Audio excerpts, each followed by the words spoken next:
میں تو جب بھی سورہ یوسف پڑھتا ہوں نا جی تو دل کی دھڑکن تیز ہو جاتی ہے، رکت طاری ہو جاتی ہے۔ یہ ایک ایسی صورت ہے جتنی بار آپ اسے سنیں تو آپ ایک وکھرے جہاں میں داخل ہو جاتے ہیں۔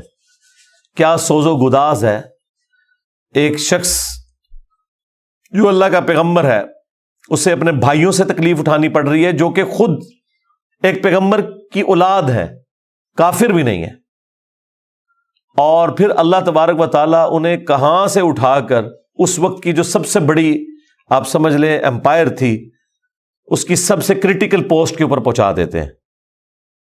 اور بیسیکلی اس میں نبی الاسلام کو بھی تسلی تھی کہ آج تو آپ کو مشرکین عرب کی تکلیفیں اٹھا کر مکے سے مدینے ہجرت کرنی پڑ رہی ہے، لیکن ایک دن آئے گا کہ آپ فاتح کی حیثیت سے مکے میں واپس آئیں گے۔ جس طرح آپ کے قبیلے کے لوگوں نے، قریش نے، جو اعلان نبوت سے پہلے آپ سے اتنی محبت کرتے تھے کہ آپ کو صادق اور امین کہتے تھے، اس لیول پہ آپ سے دشمنی نبھائی کہ آپ کو اپنا علاقہ چھوڑنا پڑ گیا۔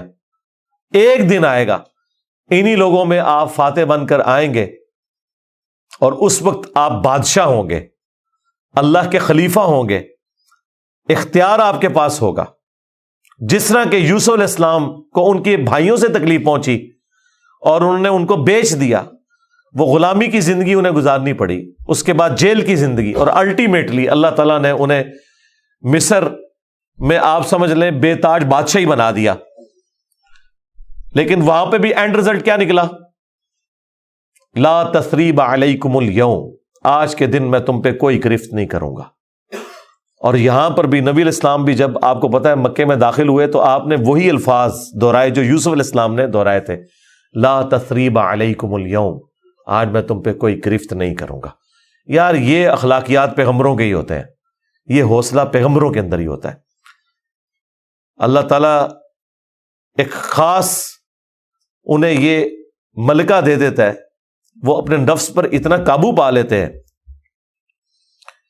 کہ اپنے دشمنوں کے لیے اتنا نرمی کا رویہ تمام اختیار کے باوجود، یہ نبیوں کا ہی خاصہ ہے۔ اللہ تعالیٰ ہمیں بھی اس طرح کے اخلاق میں سے حصہ عطا فرمائے، آمین۔ اچھا، ایران والوں نے یوسف علیہ السلام کی پوری یہ جو بایوگرافی سورہ یوسف میں آئی ہے، اس کے اوپر ایک تفصیلی فلم 45 اقساط کے اوپر بنائی ہے فارسی زبان کے اندر، اور کئی زبانوں میں اس کی ڈبنگ ہو چکی ہے۔ عربی کے اندر ہو چکی ہے ڈبنگ، اردو زبان کے اندر پیغام والے جو ہیں کراچی کے پروفیشنل ڈبنگ انہوں نے کی ہے۔ آپ کو لگتا ہی نہیں ہے اردو میں فلم بنی ہے یا فارسی میں، اتنی پروفیشنل اس کی ڈبنگ ہے۔ اس میں انہوں نے وہ پورے حالات و واقعات فلمائے ہیں اور آپ کو اس زمانے میں پہنچا دیا ہے۔ آپ یوسف علیہ السلام کے جو قید کے سال ہیں نا، وہ آپ کو بس وہ اس فلم کو دیکھ کے اندازہ ہوگا کہ یہ کیا تکلیف ہے جو انہوں نے کاٹی ہے، اور ایک چھوٹے سے بچے نے جو تکلیفیں اپنے بھائیوں سے کاٹی، ایسا بچہ کہ جس کی ماں بھی فوت ہو چکی ہے۔ میں کہتا ہوں نہیں، وہ فلم تو آپ جتنی بار دیکھیں، وہ ڈرامہ سیریل، انسان کے آنسو نہیں رکتے جس پرفیکشن کے ساتھ انہوں نے اسے فلمایا، اور ریالٹی تو اس سے بھی زیادہ دردناک ہوگی۔ تو ظاہر ہے اب یہ ایک فلم بن چکی ہے، اور میں نہیں سمجھتا کہ وہ مسلمان جو روزانہ ہالی ووڈ یا بالی ووڈ کی فلمیں دیکھ کر سوتے ہیں، ان سے یہ ڈرامہ سیریل مس ہو جائے، انہیں ضرور دیکھنی چاہیے۔ اور توحید جس طریقے سے انہوں نے اس میں بیان کی ہے، کمال کی توحید بیان کی ہے۔ چند ایک جگہوں پہ آپ کو اختلاف ہو سکتا ہے، لیکن اوورآل جس طریقے سے انہوں نے اسے فلمایا، ایک صحیح ایمان جو ایک مسلمان کے دل میں جاگزی ہونا چاہیے، وہ انہوں نے واقعی اس کے اندر فلما دیا۔ میں شروع میں ایک بلو پرنٹ کے طور پر سورہ یوسف میں جو یوسف علیہ السلام کی بایوگرافی آئی ہے وہ بیان کر دیتا ہوں، مختصر سی، تفصیلی میں نہیں کروں گا تاکہ آپ کا ٹیسٹ خراب نہ ہو۔ پھر آپ جب ان آیات سے گزریں گے تو آپ اس ٹیسٹ کو فیل کریں گے۔ یوسف علیہ السلام چونکہ حضرت یعقوب علیہ السلام کے بیٹے تھے، اور ظاہر ہے کہ ان کی لیگیسی کو آگے کسی نے تو لے کے چلنا تھا۔ یوسف علیہ السلام کہ 11 بھائی تھے، ان میں سے ایک بنیامین تھے، جو ایسے بھائی تھے کہ ماں اور باپ دونوں کامن تھے، اور باقی جو 10 بھائی تھے وہ دوسری والدہ سے تھے ان کے، وہ خالہ بھی لگتی تھی ان کی، یوسف علیہ السلام کی، اور ظاہر ہے کہ ماں بھی تھی کیونکہ ان کے والد نے ان سے نکاح کیا ہوا تھا۔ 10 بیٹے اس ماں سے تھے، 2 یہ تھے، اور آپس میں ان کا ایک حسد والا معاملہ ہو گیا شیطان کی وجہ سے، ظاہر ہے کہ اب باپ کی لیگیسی کو کس نے آگے لے کے چلنا ہے، وہ ظاہر ہے وہ تو باپ نے تو ڈیسائیڈ ہی نہیں کرنا، وہ تو اللہ نے ڈیسائیڈ کرنا ہے۔ اب یوسف علیہ السلام کو اللہ تعالیٰ نے ایک خواب دکھایا، اور خواب انبیاء کے حق میں وحی الہی ہوتا ہے۔ بخاری مسلم میں حدیث ہے کہ خواب نبوت کا 46واں حصہ ہے۔ حضرت ابراہیم علیہ السلام کو بھی خواب میں ہی دکھایا گیا تھا، سورہ صافات میں آتا ہے کہ میں اپنے بیٹے کی قربانی کر رہا ہوں، اسی لیے انہوں نے اسے ایگزیکیوٹ کرنے کی کوشش کی، اور اللہ تعالیٰ نے فدیہ بھیج دیا، لیکن ایگزیکیوٹ اتنی بڑی ایکٹیویٹی کو کرنا کہ بیٹا قربان کرنا، اسی لیے تھا کہ وہ وحی الہی تھا۔ یوسف علیہ السلام کو اللہ تعالیٰ نے چھوٹی عمر کے اندر ہی 10-12 سال کی عمر میں ہی یہ خواب دکھایا کہ 11 ستارے اور سورج اور چاند انہیں سجدہ کر رہے ہیں۔ اس خواب کا ذکر انہوں نے اپنے والد سے کیا۔ ظاہر ہے اس زمانے میں تو والد ہی ڈائریکٹ ٹریننگ کیا کرتے تھے اپنی اولاد کی، اور ایک بڑی فرینکنس ہوتی تھی، اور پھر نبی کی اولاد۔ حضرت یعقوب علیہ السلام کو پتہ چل گیا کہ میری اس نبوت کا وارث اب یہ ہونے والا ہے، یعنی 12 بچوں میں سے اس کے سر کے اوپر یہ تاج نبوت سجنا ہے۔ تو ظاہر ہے باقیوں نے تو حسد کرنا ہے، حسد تو آ ہی جاتا ہے، آدم علیہ السلام کے بیٹوں میں آیا تھا، تو یہ اولاد آدم والا ہی معاملہ ہے۔ بہرحال وہ حسد آیا۔ حضرت یعقوب علیہ السلام نے یوسف علیہ السلام سے کہا تھا کہ اس خواب کا ذکر تم نے اپنے بھائیوں سے نہیں کرنا، ورنہ وہ تمہارے خلاف کوئی نہ کوئی چال چلیں گے۔ لیکن بہرحال یہ خواب والی بات کسی طریقے سے لیک ہو گئی، یوسف علیہ السلام نے تو نہیں کی، لیکن شاید آپ کی بیوی نے سنی اور انہوں نے باقی بیٹوں تک بات پہنچا دی۔ بہرحال کچھ ہوا ایسا معاملہ، اور ان کو اس اعتبار سے بھی اشارے مل گئے کہ یوسف علیہ السلام کے ساتھ زیادہ برتاؤ ایکسٹرا آرڈنری کرتے تھے یعقوب علیہ السلام، کیونکہ انہیں پتا تھا کہ یہ اللہ کے پیغمبر ہیں، اور انہوں نے اس توحید کی دعوت کو میرے بعد آگے لے کر چلنا ہے۔ حضرت یعقوب علیہ السلام کے جو باقی بیٹے تھے 10، 11واں تو خیر وہ چھوٹا تھا، وہ ان کا چھوٹا بھائی تھا، اس کے ساتھ تو مسئلہ کوئی نہیں تھا۔ وہ 10 بیٹوں نے اپنے باپ سے کہا کہ ہم دیکھتے ہیں کہ آپ بڑے پوزیسو ہیں یوسف کے معاملے میں، اسے آپ ہمارے ساتھ بھیجیں، یہ بھی ہمارے ساتھ کھیلا کودا کرے، جب ہم اپنے جانوروں کو چرانے کے لیے لے جاتے ہیں تو اس کو بھی ساتھ لے جائیں گے، تھوڑی اس کی بھی آؤٹنگ ہو جائے گی۔ تو حضرت یعقوب علیہ السلام کو یہ بات کلک کر گئی کہ یہ کچھ کرنا چاہتے ہیں، ان کو تو اندازہ ہی نہیں تھا کہ اتنی بڑی آزمائش ان کا انتظار کر رہی ہے۔ یار 40 سال کی جدائی آپ امیجن کریں، اور قرآن میں آیا کہ وہ نابینا ہو گئے تھے رو رو کے، اس تکلیف سے وہ گزرے۔ تو انہوں نے کہا کہ مجھے خطرہ ہے کہ تم یوسف کو صحیح طریقے سے دیکھ بھال اس کی نہیں کرو گے، کیئر لیس ہو جاؤ گے، چھوٹا بچہ ہے، کوئی بھیڑیا اس پہ حملہ آور نہ ہو جائے۔ انہوں نے کہا ہمارے ہوتے ہوئے 10 بھائی جس کے ہوں تو پھر تو ہم پھر نام کے ہی جوان ہوئے۔ بہرحال وہ تقدیر میں لکھا تھا، ایسا تو ہونا تھا۔ یوسف علیہ السلام نے وہاں پہنچنا ہی تھا جہاں اللہ تعالیٰ نے انہیں اتنا بڑا منصب عطا کرنا تھا۔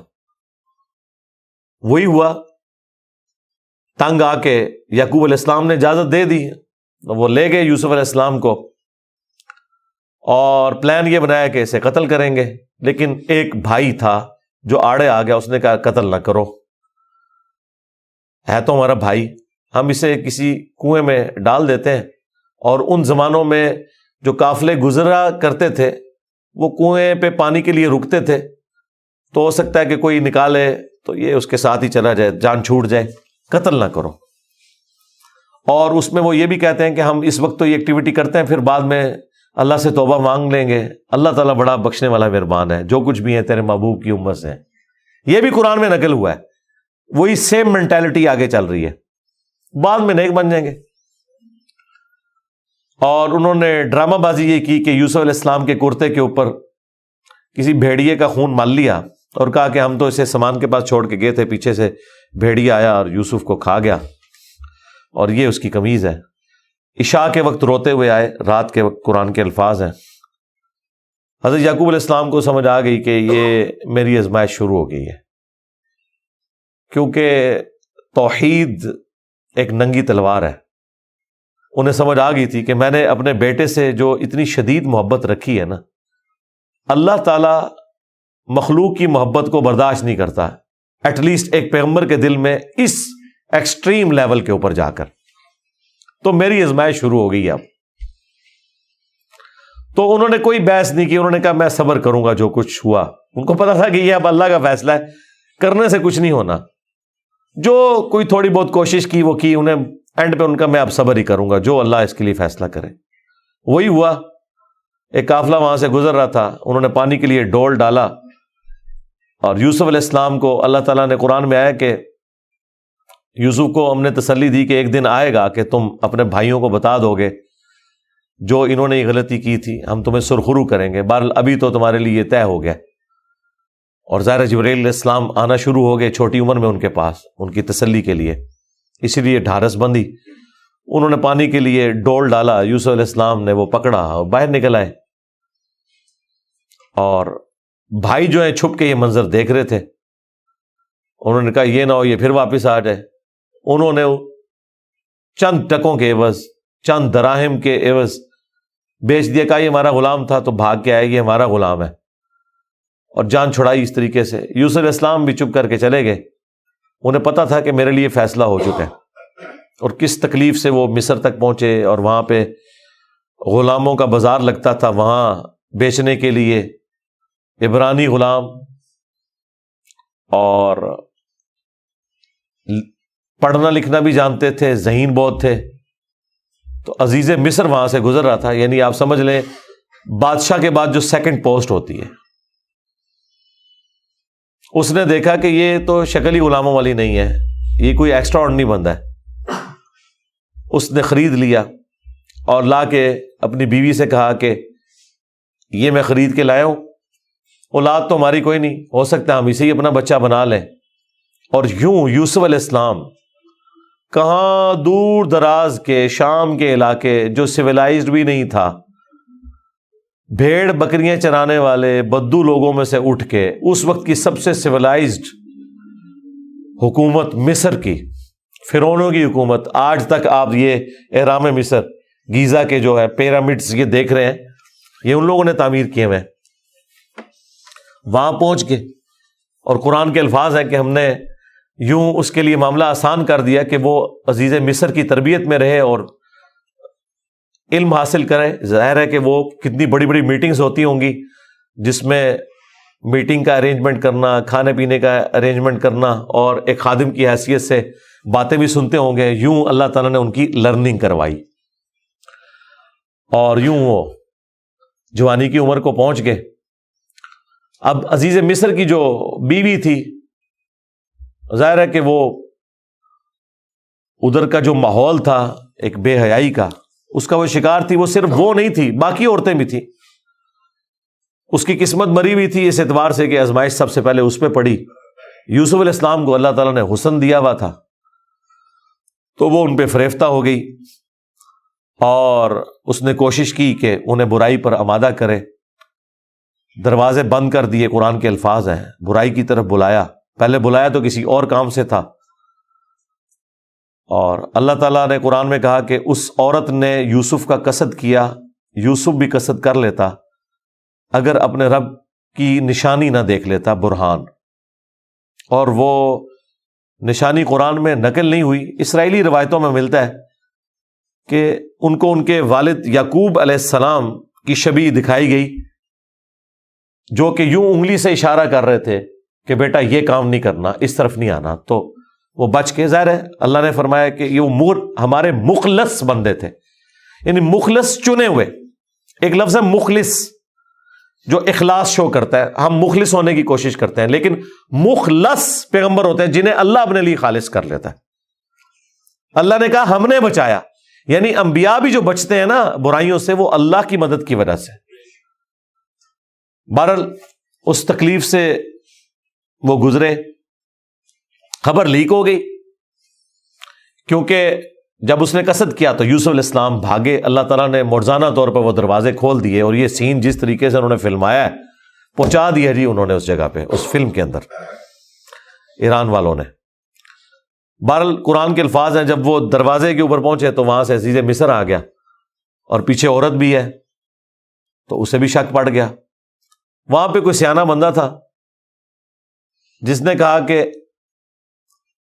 یہ دیکھو کہ اگر یوسف کی قمیض آگے سے پھٹی ہوئی ہے تو یوسف جو ہے وہ مجرم ہے، اور اگر یہ پیچھے سے پھٹی ہوئی ہے تو پھر وہ عورت مجرم ہے، کیونکہ یوسف علیہ السلام بھاگے تھے، اس نے پیچھے دوڑ لگائی ان کو پکڑنے کے لیے، تو پیچھے سے قمیض پھٹی ہوئی تھی اور وہ پیچھے سے پھٹی نکلی۔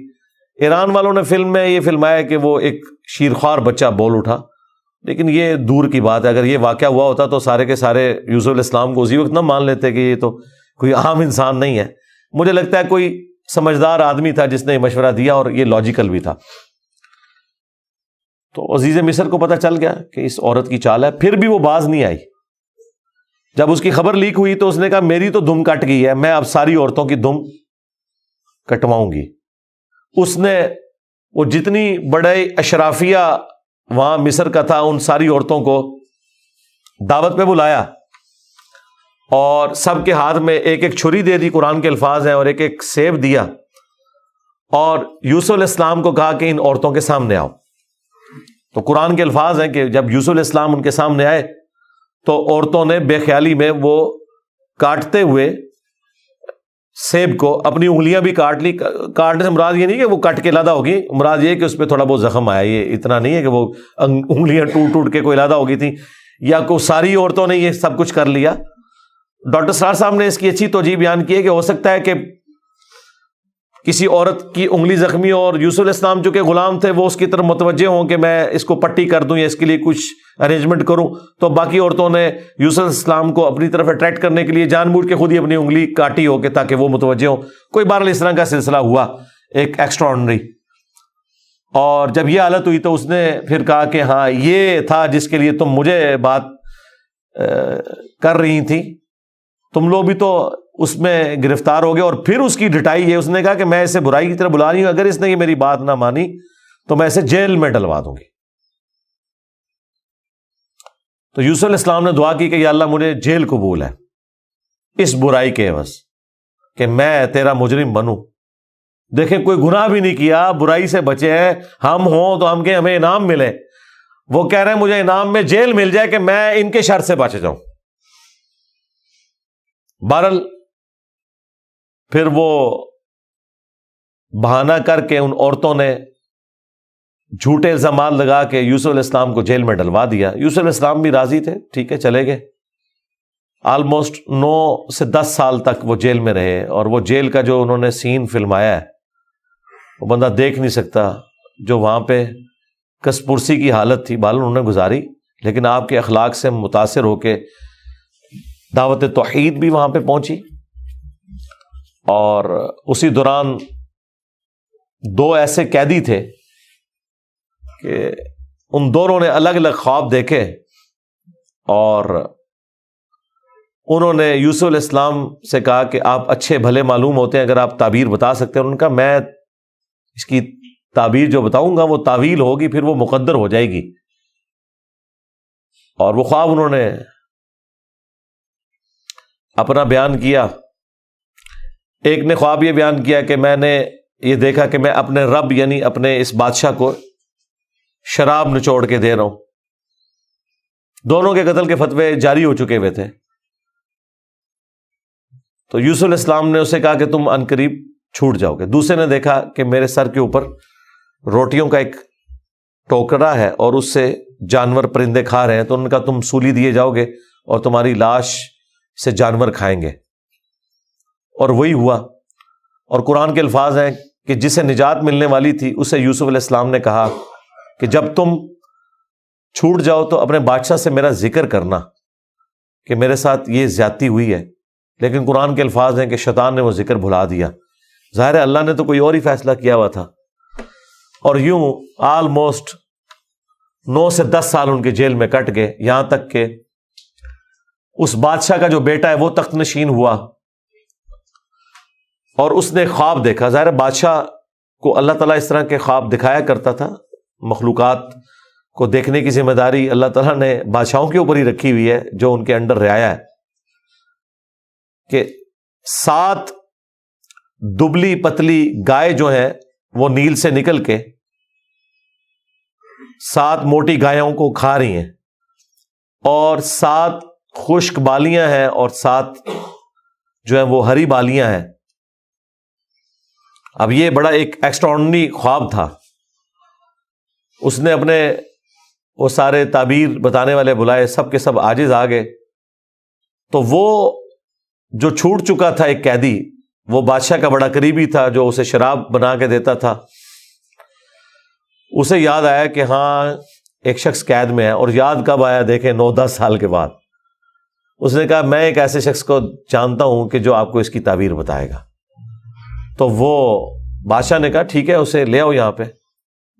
یوسف علیہ السلام نے تعبیر بتا دی جو باقی معبر نہیں بتا سکے. بادشاہ کو بھی لگا یہ تعبیر اسی طریقے سے ہے کہ 7 خوشحالی کے سال آئیں گے اور اس کے بعد 7 سال آئیں گے 7 ایئرز قحط سالی کے, جس میں آپ یہ والا غلہ جو سٹور کیا ہوگا وہ استعمال کریں گے, اور پھر اس کے بعد بارش ہوگی. 7 سال تک بارش نہیں ہوگی. اور ان 7 سالوں کے لیے آپ نے اپنی وہ والی گندم سنبھال کے رکھنی ہے جو ان خوشحالی کے 7 سالوں میں خوب پیداوار ہوگی. تو بادشاہ نے کہا انہیں بلا کے لاؤ. انہوں نے کہا نہیں پہلے میرا وہ مسئلہ حل کریں جو میرے اوپر الزامات لگا کے ان عورتوں نے اندر کیا. پھر بہرحال وہ معاملہ بھی سیٹل ہوا. عورتوں نے مان لیا کہ یوسف علیہ السلام کی کوئی غلطی نہیں تھی. پھر یوسف علیہ السلام عزت کے ساتھ لائے گئے بادشاہ کے پاس, اور انہوں نے خود کہا کہ مجھے وزیر خوراک بنا دے, میں امین بھی ہوں اور ان معاملات کو ہینڈل بھی کر سکتا ہوں. پھر انہوں نے جس طریقے سے ان معاملات کو ہینڈل کیا اور کہا کہ آپ نے گندم کے دانوں کو بالیوں سے باہر نہیں نکالنا. یہ سٹوریج کا طریقہ بھی یوسف علیہ السلام کو اللہ تعالیٰ نے سکھایا. یوں گندم خراب نہیں ہوتی, سال ہر سال آپ استعمال کر سکتے ہیں. آج بھی گندم اسی طریقے سے سٹور ہوتی ہے. اب وہ قحط سالی صرف مصر تک نہیں تھی, شام تک بھی پھیل چکی تھی. اور وہی بھائی بالآخر گندم کی تلاش میں مصر آئے. انہیں تو پتہ ہی نہیں تھا کہ ان کا بھائی یہاں کا بے تاج بادشاہ بن چکا ہے. یوسف علیہ السلام نے انہیں پہچان لیا. ان تو سوچا ہی نہیں تھا کہ یہ سب کچھ ہوا. کوئی اس وقت انٹرنیٹ کوئی اس طرح کی تو چیز ہے ہی نہیں تھی. تو یوسف علیہ السلام نے انہیں غلہ دیا اونٹ بھر کے, اور جاتے ہوئے خادمین کو کہا کہ ان کی جمع پونجی بھی آپ نے ان کے اسی سامان کے اندر رکھ دینی ہے تاکہ یہ متاثر ہوں اور اگلی دفعہ پھر آئیں. اور پھر ان سے انٹرویو کیا تو انہوں نے کہا ہمارے تو اس طرح بھائی ہیں, ایک بھائی ہے وہ ہمارے والد صاحب تو اس کو اپنے سے جدا نہیں ہونے دیتے, اس کے اندر وہ اپنے اس بیٹے کو تلاش کرتے ہیں جسے بھیڑیا کھا گیا تھا, اور وہ بیٹا سامنے تھا. یوسف علیہ السلام کے بارے میں اللہ تعالیٰ فرماتا ہے کہ یوسف علیہ السلام یہ باتیں سن رہے تھے اور دل ہی دل میں کہہ رہے تھے کہ تم ظالم ہو, لیکن اللہ کی طرف سے اجازت نہیں تھی. ان کا اچھا پھر تم دیکھ رہے ہو اس بھائی کا بھی سامان میں تمہیں دیتا ہوں, اگلی بار اس بھائی کو ساتھ لے کے آؤ گے ورنہ میں تمہیں سامان نہیں دوں گا. ظاہر کسی بہانے سے تو بلانا تھا نا. اور واپس جب پہنچے انہوں نے دیکھا یہ تو اتنا فیاض بادشاہ ہے, اس نے تو ہماری وہ جمع پونجی جو بھی تھا, کوئی کاٹن لے کے گئے تھے, اس وقت تو بارٹر سسٹم ہوتا تھا نا, وہ واپس کر دی ہے. تو اپنے والد سے کہا کہ آپ اپنا وہ بیٹا بھی بھیجیں, وہ تو بڑا اچھا بادشاہ ہے. تو ان کا نا ایک دفعہ تم اسی کے بھائی کو لے گئے تھے وہ واپس نہیں آیا, اس کو تو میں اب الگ نہیں کروں گا. ان کا ابا جی پھر بھوکے ہی مریں گے. آپ کون سے شیخ عبد القادر جیلانی ہے کہ آپ نگاہ مار کے یہ کچھ کر لیں گے؟ ہاں تو اور کیا, گندم کے لیے انبیاء ان کی اولادیں اور یہ تو ہمیں سکھاتے ہیں کہ جی بڑے سے بڑا غوث قطب ابدال کسی صحابی کے پاؤں کی خاک بلکہ گھوڑے کے قدموں کی خاک نہیں ہے. تو قرآن میں تو کچھ اور ہی مل رہا ہے. اب بڑی فاقے آ رہے ہیں کہ کیا کریں. ان کا ٹھیک ہے بس دوسرا بھی اب دیتا ہوں. اور پھر اس میں انہوں نے ایک جملہ بولا کہ قریب ہے کہ اللہ تعالیٰ مجھے میرا یوسف بھی واپس کر دے. انہیں پتا چل گیا کہ ابھی بھی میری آزمائش باقی ہے. میں نے یوسف کو بنیامین میں تلاش کرنا شروع کر دیا تھا. ابھی بھی وہ والی کامل توحید جو اللہ کو ریکوائرڈ ہے نا, جو پیغمبر سے ریکوائرڈ ہے, ایکسٹرا آرڈنری, والذین آمنوا اشد حبا للہ, اس کا بھی اعلیٰ ترین درجہ. تو انہوں نے کہا بہرحال مجھ سے پکا عہد کرو کہ اس بھائی کو واپس لے کے آؤ گے یہاں تک کہ سارے قتل ہو جاؤ, پھر تو معافی ہے, ادروائز تم لوگ زندہ واپس آئے اور اس کو نہ لائے میں تمہیں معاف نہیں کروں گا. ان کا جی ابا جی عہد کرتے ہیں, جی بے فکر ہو جائیں آپ, ایسے ہی ہوگا. لے گئے. اب وہاں تو یوسف علیہ السلام نے پلان کیا تھا. جاتے ہی انہوں نے بنیامین کو تو اپنے پاس بلا کے کہا کہ میں تیرا وہ گم شدہ بھائی یوسف ہوں. بلکہ ان کی نظر میں تو وہ سمجھ لیں فوت ہی ہو چکے تھے. اور کہا کہ اپنے بھائیوں کو نہیں بتانا تم نے, میں ایک طریقے سے تمہیں یہاں روکوں گا کیونکہ بادشاہ کے قانون میں تمہیں روک نہیں سکتا. تو اس کے لیے قرآن میں الفاظ ہیں کذالک کدنا لیوسف, ہم نے یوسف کو یہ تدبیر سکھائی تھی, ایک ہیلا سکھایا کہ وہ بادشاہ کا ایک قیمتی پیالہ تھا جو بنیامین کے سامان میں انہوں نے واپسی پہ رکھوا دیا, اور جب وہ واپس جانے لگے تو پیچھے سے آواز لگائی گئی قافلے والوں تم چور ہو. اور یوسف علیہ السلام کو پتا تھا کہ بنی اسرائیل میں چوری کی سزا یہ ہے کہ وہ شخص پھر غلام بن جاتا ہے جس کی اس نے چوری کی ہوتی ہے. ان کا بتاؤ اگر کوئی چور نکلا, ان کا جس کے سامان میں نکلا وہ آپ رکھیں اس بندے کو. تو انہوں نے مختلف جگہ سے شروع کیا, بنیامین سے سٹارٹ نہیں کیا ورنہ تو پلان ڈسکلوز ہو جاتا. الٹیمیٹلی بنیامین کے سامان میں سے نکلا. تو انہوں نے کہا ہاں اس کا بھائی بھی اسی طرح چور تھا, اندازہ کریں ہر جگہ وہ ٹھونگ مارتے سن نال نال. تو اچھا یہ پھر ایران والوں نے اس فلم میں کھولا ہے کہ وہ کس چوری کی طرف اشارہ کر رہے تھے. وہ یوسف علیہ السلام سے ان کی پھوپھی بڑی محبت کرتی تھی, وہ لے گئی تھی اور وہ ان کو اپنے پاس رکھنا چاہتی تھی. تو انہوں نے کہا کہ میرا فلاں قیمتی کپڑا جو ہے وہ چوری ہو گیا ہے, حالانکہ وہ چوری نہیں ہوا تھا. اور وہ یوسف علیہ السلام کے سامان سے انہوں نے ریٹریو کیا, اور اس کے بدلے میں یعقوب علیہ السلام کو کچھ عرصہ اپنے اس بیٹے کو اپنی بہن کے پاس چھوڑنا پڑا. تو یہ ان کو کلک کر گیا آئیڈیا, یہی والا آئیڈیا انہوں نے اپنے بھائیوں کے اوپر بھی اپلائی کیا. اور ان کے بھائیوں کا بھی اشارہ اسی طرف تھا کہ اس نے تو بچپن میں اس کا بڑا بھائی بھی چور تھا, حالانکہ اس نے چوری نہیں کی ہوئی تھی, نہ ادھر چوری والا معاملہ تھا. بہرحال ان میں سے ایک بھائی نے کہا بھائی میں تو اب واپس نہیں جاؤں گا, میں تو ابے سے عہد کر کے آیا ہوں کہ بھائی میں تو اپنے بھائی کی یاد میں ادھر ہی رہوں گا جب تک کہ کوئی معاملہ نہ ہو. تم لوگ جاؤ نا ذرا اور جا کے ابا جی کو ساری صورتحال بتاؤ, اور بتاؤ کہ تمہارا یہ بیٹا چور نکلا ہے اور ہم لاکھ قسمیں کھائیں آپ نے ماننا نہیں ہے. تو وہ چلے گئے واپس. پھر حضرت یعقوب علیہ السلام نے ایک خط روانہ کیا, ریکویسٹ بھیجی عزیز مصر کو. انہیں تو نہیں پتا تھا کہ ان کا بیٹا ہی ہے, اور وہ بڑے دردناک انداز میں انہوں نے اس فلم میں فلمایا ہے. الٹیمیٹلی جب وہ اگلی دفعہ واپس آئے, انہوں نے کہا ہمارے ابا جی تو پہلے ہی نابینا ہو چکے ہیں, اب یہ 2 جدائیاں کیسے برداشت کریں گے, آپ رحم کریں, ہم پہ ترس کھائیں. پھر یوسف علیہ السلام نے کہا کہ تمہیں یہ ساری باتیں اس وقت نہیں یاد آئی, تمہیں یاد نہیں تم نے اپنے بھائی کے ساتھ کیا کیا تھا. تو وہ جب سٹوری انہوں نے بیان کرنی شروع کی تو انہیں پتا چل گیا کہ یہ وہی یوسف ہے. تو انہوں نے پوچھا آپ یوسف ہیں؟ ان کا ہاں, دیکھو اللہ نے مجھے کیا کچھ عطا کیا ہے. اور انہوں نے کہا کہ ہمیں معاف کر دیں. انہوں نے کہا لا تثریب علیکم اليوم, آج کوئی گرفت نہیں ہے. شیطان نے یہ ہمارے درمیان جدائی ڈالی تھی, کیونکہ اتنے بڑے منصب تک پہنچنے کے لیے تکلیف بھی تو کاٹنی پڑتی ہے نا. حسین بننا کوئی سوکھا تو نہیں ہے, جنتی نوجوانوں کا سردار بننا ہے تو پھر قربانی تو دینی پڑے گی, اور انبیاء کو یہ پتا ہوتا ہے کہ قربانی سے گزر کے ہی آپ مقام حاصل کرتے ہیں. انہوں نے کہا کہ یہ میری قمیص لے جاؤ, اللہ تعالیٰ نے وحی کے ذریعے مجھے بتائی ہے یہ بات, جا کے میرے والد کی آنکھوں پہ ملو, اللہ تعالیٰ ان کی بینائی کو واپس کرے گا. اور یوں وہاں سے ایک قاصد نکلا, وہ کرتا لے کے یوسف علیہ السلام کا.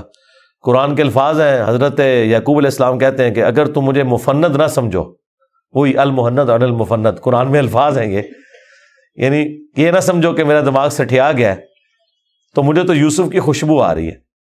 اچھا، یوسف کی خوشبو اس وقت نہیں آئی جب وہ بک کے جا رہے تھے، کیونکہ اللہ تعالیٰ نے پردہ ڈالا تھا، ادھر اللہ نے یوسف کی خوشبو، بہرحال وہی بشارت لے کے آیا، آنکھوں کو لگائی، بینائی واپس آ گئی، اور ساتھ خط آیا کہ اب آپ واپس آئیں، یہاں پہ میرے پاس آ جائیں اور بنی اسرائیل کو شفٹ کریں۔ وہ سارے ود فیملی وہاں شفٹ ہوئے۔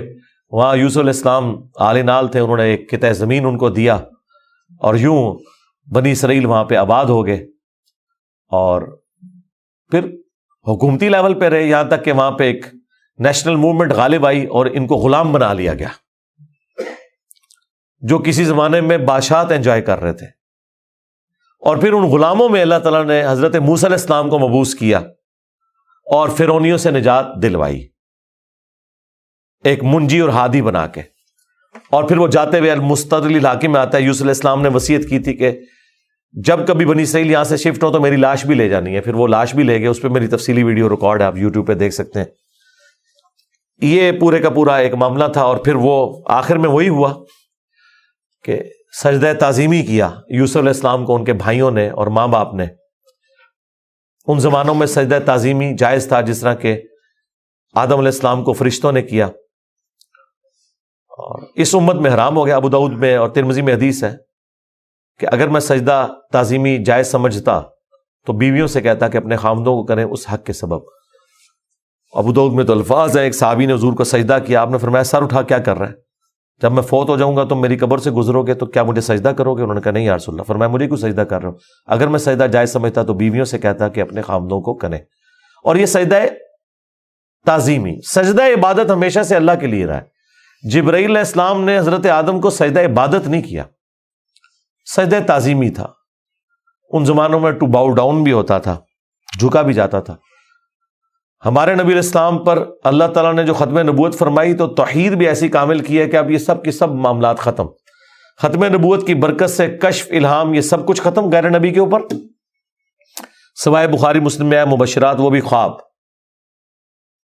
وہ اللہ کی طرف سے بھی ہو سکتے ہیں، شیطان کی طرف سے بھی ہو سکتے ہیں، نفس کی طرف سے۔ وہ تو وقت پورا ہوگا تو پتہ چلے گا یہ سچا ہے یا جھوٹا ہے۔ باقی نبی علیہ السلام نے کہا اب یہ نبوت کی خبریں ختم ہو چکی۔ اگلے زمانوں میں یہ ہوتا تھا، اللہ تعالیٰ غیبی خبریں دیا کرتا تھا غیر انبیاء کو بھی، اور اگلے زمانوں میں یہ بھی تھا کہ سجدہ تعظیمی ہوتا تھا۔ اللہ تعالیٰ نے توحید بھی اس امت میں کامل کی کہ سجدہ تعظیمی بھی حرام کر دیا، اور اب کسی کے لیے سجدہ نہیں ہے۔ بل وہ سجدہ کیا تو حضرت یوسف علیہ السلام نے کہا ابا جان یہ دیکھ لیں، یہ تعبیر ہے میرے اس خواب کی جو میں نے وہ بچپن میں دیکھا تھا۔ سرکار وہ خواب بڑا دیکھا ہے، وہ تعبیر ہوندے اس کا مزہ لوٹنے کے لیے 40 سال کی مشقت، جدائی، وہ بڑی تکلیف دہ چیز ہے۔ وہ جو آخری سین انہوں نے فلمائے ہیں نا، یعقوب علیہ السلام اور یوسف علیہ السلام کی جو ملاقات والا سین ہے، وہ بندہ دیکھ نہیں سکتا۔ اس زمانے میں انہوں نے پہنچا دیا جی، جو ایران والوں نے وہ ڈرامہ سیریل بنائی ہے 45 اقساط کے اندر۔ بہرحال الٹیمیٹلی اللہ تعالیٰ نے اس سے نبی علیہ السلام کو بھی بتایا کہ اگر آپ اس تکلیف سے گزر رہے ہیں نا تو یوسف علیہ السلام نے بھی تکلیف کاٹی۔ ہمارے نبی کی تکلیف پھر اس لیول پہ نہیں گئی، اللہ تعالیٰ نے 8 سال کے اندر ہی فتح مکہ کروا دیا۔ لیکن بہرحال انبیاء کو کیسی کیسی تکلیف اٹھانی پڑتی ہیں۔ یہ واقعات سننے میں بڑے انٹرسٹنگ تو فیل ہو رہے ہیں، لیکن جب آپ وہ فلم دیکھیں گے نا تو آپ کو اندازہ ہوگا کہ جس پہ یہ گزر رہی تھی اس کے لیے کتنی تکلیف دہ چیز تھی، ایک ایک لمحے پہ تکلیف جوڑی ہوئی تھی، اس کو ہم امیجن بھی نہیں کر سکتے۔ آج بات کرنا آسان ہے، اللہ تعالیٰ نے انبیاء کرام علیہ السلام کو تکلیف سے گزار کر مرتبہ دینا ہوتا ہے۔ ہمارے نبی علیہ السلام کو بھی اللہ تعالیٰ نے اتنا جو اعلیٰ مقام عطا فرمایا تو اس کے اگینسٹ پھر انہیں تکلیف بھی برداشت کرنی پڑی۔